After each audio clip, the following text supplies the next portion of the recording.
हर हर महादेव। भगवान शिव और पार्वती की आप पर हमेशा कृपा बनी रहे। आपका दिन शुभ हो।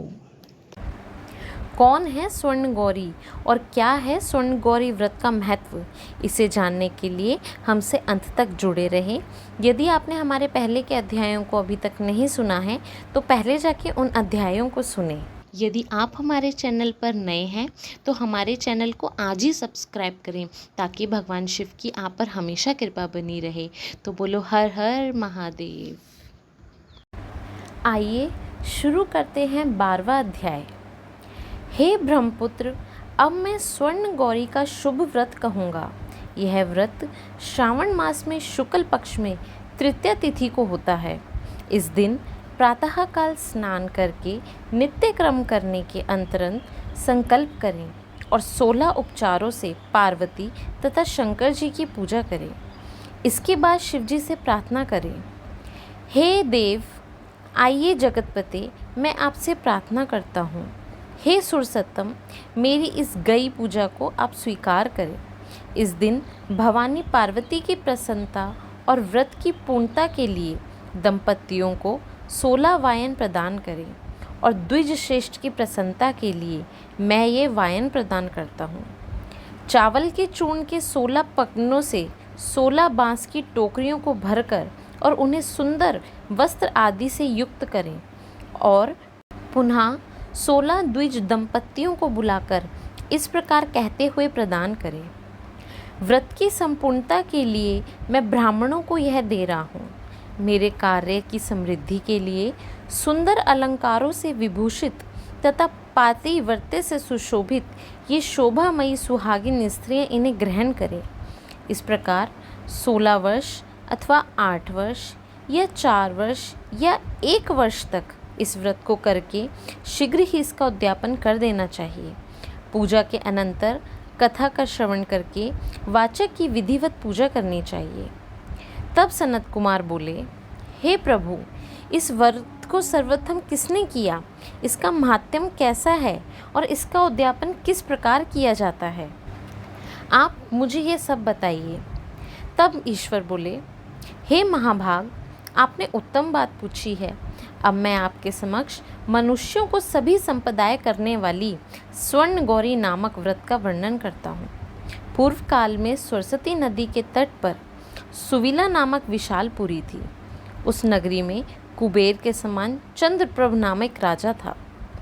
उस राजा की रूप लावण्य संपन्न, सौंदर्य तथा मंद मुस्कान से युक्त व कमल के समान नेत्रों वाली महादेवी और विशाला नामक 2 भार्याएं थीं।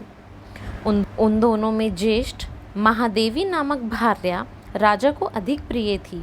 आखेट करने में आसक्त मन वाले वे राजा किसी समय वन में गए और सिंहों, शार्दुलों, सूकरों, वन्य भैंसों तथा हाथियों को मारकर प्यास से आकुल होकर वह घोर वन में इधर उधर भ्रमण करते रहे। उन राजा ने उस वन में चकवा चकवी तथा बतखों से युक्त भ्रमरों तथा पिकसों संबंधित व विकसित मल्लिका, चमेली, कुमुद, कमल से सुशोभित अप्सराओं का एक सुंदर सरोवर देखा। उस सरोवर के तट पर आकर उसका उत्तम जल पीकर राजा ने भक्तिपूर्वक गौरी का पूजन करती हुई अप्सराओं को देखा। तब कमल के समान नेत्रों वाले राजा ने उनसे पूछा, आप लोग ये क्या कर रही हैं? इस पर उन सब ने कहा, हम लोग स्वर्ण गौरी नामक उत्तम व्रत कर रही हैं। यह व्रत मनुष्यों को सभी संपदाएं प्रदान करने वाला है। हे नृपश्रेष्ठ, आप भी इस व्रत को कीजिए। तब राजा बोले, इसका विधान कैसा है और इसका फल क्या है, मुझे विस्तार से यह बताएं। तब वह सभी स्त्रियां बताने लगीं, हे राजन, ध्यान से सुनिए। यह स्वर्ण गौरी नामक व्रत श्रावण मास के शुक्ल पक्ष में तृतीया तिथि को किया जाता है। इस व्रत में भक्तिपूर्वक अत्यंत प्रसन्नता के साथ पार्वती तथा शिव की पूजा करनी चाहिए। पुरुष को 16 तारों वाला एक डोरा दाहिने हाथ में बांधना चाहिए। स्त्रियों के लिए बाएं हाथ में या गले में इस डोरे को बांधना बताया गया है। तब संयत चित्त वाले राजा ने भी उस व्रत को संपन्न करके 16 धागों से युक्त डोरे को अपने दाहिने हाथ में बांध लिया। उन्होंने कहा, हे देव, मैं इस डोरे को बांधता हूँ, आप मेरे ऊपर प्रसन्न हो और मेरा कल्याण करें। इस प्रकार देवी का व्रत करके वे अपने घर आ गए। उनके हाथ में डोरा देखकर ज्येष्ठ रानी महादेवी ने पूछा और सारी बात सुनकर अत्यंत कुपित हो उठी।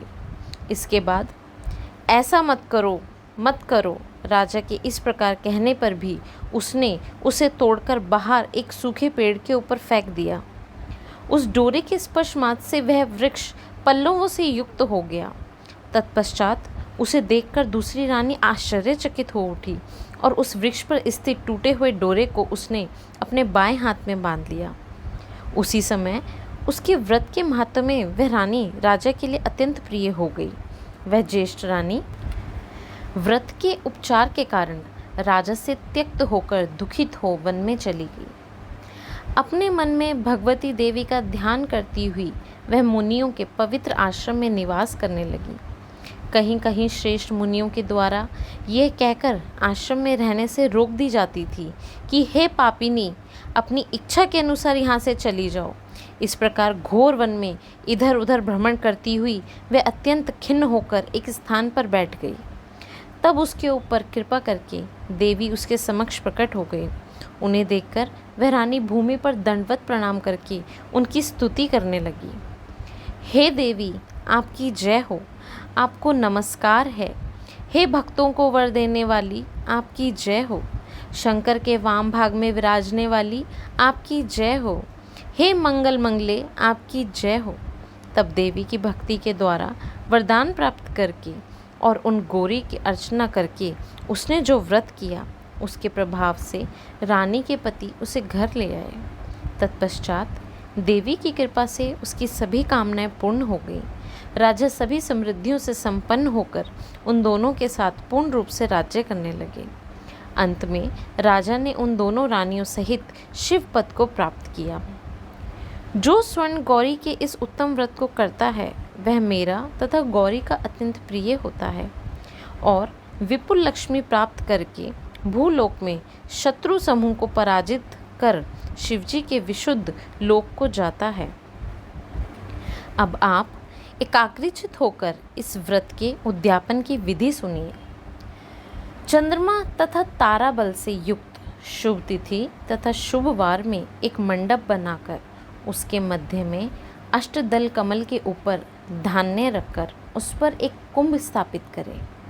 पुनः उसके ऊपर 16 पल प्रमाण बना हुआ एक तिल पूरित ताम्र में पूर्ण पात्र रखें और उस पर पार्वती शंकर जी की 2 प्रतिमाएं स्थापित करें।